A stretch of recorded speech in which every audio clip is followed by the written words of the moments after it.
In the distillation, difference in volatilities is used in the separation of two or more components from their miscible mixtures. The term relative volatility, which is worked out from the experiments and available as vapor-liquid equilibrium data. Higher the relative volatility, easier will be the separation of two components from their mixture using distillation process and vice versa. Fluid nature, operational requirements, economics, etc. affects the selection of type of distillation column internals, viz. Packing or trays. These internals are provided to ensure proper contact of uprising vapors and downflowing liquids. Overall distillation system contains various components like feed preheater, distillation column, condenser, reboiler, etc. Knowledge of complete distillation system along with column internals is required to design and operate it more efficiently. Distillation is a process for the separation of two or more components of desired composition from their miscible liquid mixtures. Like every separation technique which uses the difference in properties of two components, e.g. density difference used in the liquid-solid separation from their slurry by gravity settling method, difference in volatility of two components is used for their separation using distillation method. Being one component is more volatile than the other in their binary mixture, on heating liquid boils and generates vapors which are also a mixture of both the components but with relatively higher concentration of more volatile components, as observed experimentally. As shown in the Fig. 1, A is relatively more volatile than B.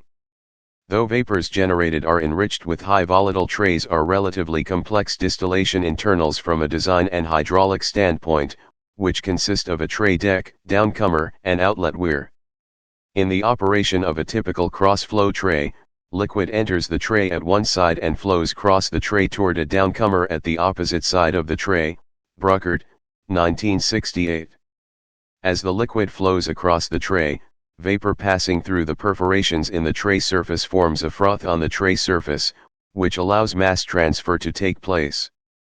At the outlet from the tray, the froth spills over a weir subtending the tray into the downcomer.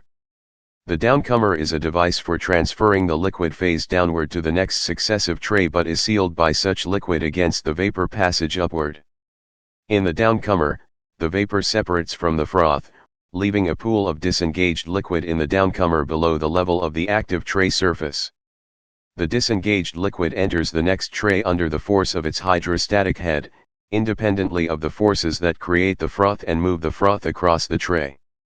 The tray decks commonly used in refinery and petrochemical plants can be divided into three types: sieve, valve, and bubble cap.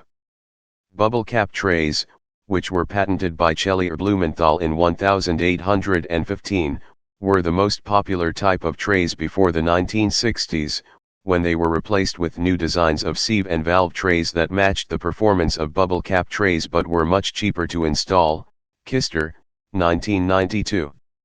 Currently, bubble cap trays are used only for special applications. Sieve trays, which are perforated thin plates, are very good in fouling applications or when there are solids present because they are easy to lean. However, the turn down, the performance when operating below the designed flow rate, is relatively poor. Wonkit, 2012. Valve trays are designed to have better turn down properties than sieve trays. Therefore, they are more flexible when the feed rate varies. Although trade columns provide stepwise contact between the vapor and liquid phases, packed columns provide continuous contact without full disengagement of the vapor and liquid between the top and bottom of the packed bed. Pilling and Holden, 2009. In a packed column, the liquid driven by gravity flows down the mass transfer zone comprising the random and/or structured packings in the form of a trickle film or falling droplets, while the vapor as the continuous phase flows upwards from the bottom to the top of the column. Makowiak and Makoyak, 2014. Packings are generally divided into random and structured packings, which can be made from different materials, such as metal, plastic, and ceramics. Figure 2.1 shows the history of the development of characteristic random packings of different generations. Regarding the structured packings, they can be classified into sheet, gauze, and grid packings. Spiegel and Duss, 2014.